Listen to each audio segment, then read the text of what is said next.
मूक नाईकच्या दर्शकांनो, धर्मराज गायकवाडचा आपणास नमस्कार. मागील 2-3 दिवसापासून वेगळ्या कामात असल्यामुळे आपल्या बातम्याला खंड पडला होता, परंतु आजपासून आपण सुरुवात केलेली आहे.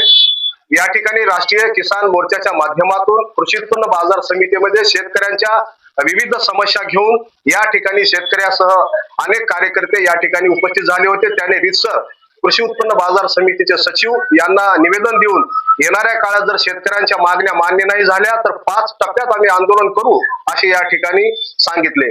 परंतु ही बातमी संकलित करण्यासाठी आम्ही या ठिकाणी आलो असता या ठिकाणी सहाय्यक सचिव हितेश ठाकरे असे विचारतात मला की भाऊ, आपली मागे आपण सुरू केली होती मालिका कृषी उत्पन्न बाजार समितीचा अनेक गोंधळ आपण उघडकीस आणला होता, तर ते मला विचारतात भाऊ आपली मालिका थांबली का? म्हणजे याच्यावरून असं सिद्ध होतं की यांना कितीही बातम्या लावा, कितीही निवेदन द्या, मात्र हे शेतकऱ्यांच्या हितासाठी कृषी उत्पन्न बाजार समिती नसून अक्षरशः यांनी व्यापाऱ्यांना मोठे केले, व्यापाऱ्यांसाठीच काम केले या ठिकाणी असा याचा अर्थ होतो.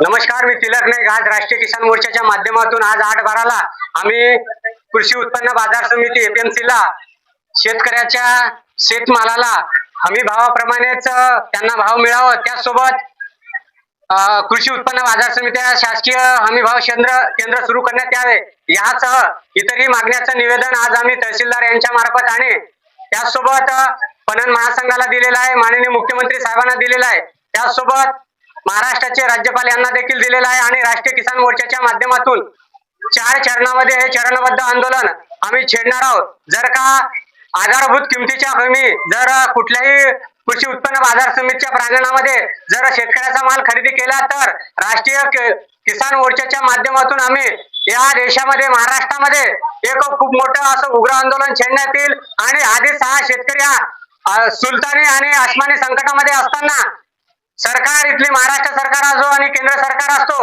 हा शेतकऱ्याच्या भावनेशी खेळत आहे. शेतकऱ्याला कुठल्याही प्रकारला मोबदला न देता शेतकऱ्यांना आज शेतकरी हा देशोधडीला पोहोचलेला आहे. तरी जर शेतकऱ्याचा विचार जर इथली सरकार आणि इथली प्रशासन व्यवस्था न करत असेल तर आम्ही राष्ट्रीय किसान मोर्चाच्या माध्यमातून या येणाऱ्या काळामध्ये चरणबद्ध आंदोलन करणार आहोत. आणि इथल्या शासन आणि प्रशासनाला आम्ही सळो की पळो करून सोडल्याशिवाय राहणार नाही. आणि इथेच थांबतो. मोर्चाच्या वतीने माननीय मुख्यमंत्री, माननीय कृषी मंत्री, पणन मंत्री, ऊर्जा मंत्री तसेच विरोधी पक्ष नेता आणि आमदार विधानसभा क्षेत्र दारवा-दिग्रस नेर आणि आपल्या या कृषी उत्पन्न बाजार समितीचे सचिव यांना राष्ट्रीय किसान मोर्चाच्या माध्यमातून कृषी उत्पन्न बाजार समिती क्षेत्रात शासकीय हमीभाव केंद्र सुरू करणे व शेतकऱ्यांच्या विविध मागण्यांची पूर्तता करणे संदर्भामध्ये आज आम्ही निवेदन दिलेले आहे. तसेच शेतकऱ्यांच्या अनेक समस्या आज निर्माण झालेल्या आहे आणि या समस्याशी झुजता आमचा शेतकरी बांधव आत्महत्या करण्यापर्यंत पोहोचलेला आहे. त्यामुळे आमच्या देशाचा, महाराष्ट्राचा शेतकरी वाचला पाहिजे आणि म्हणून राष्ट्रीय किसान मोर्चाच्या माध्यमातून हे निवेदन विविध मागण्यांचे आणि कृषी उत्पन्न बाजार समिती या ठिकाणी हमीभाव केंद्र सुरू करण्यात यावे यासाठी, तसेच APMC ऍक्ट 1963 अंतर्गत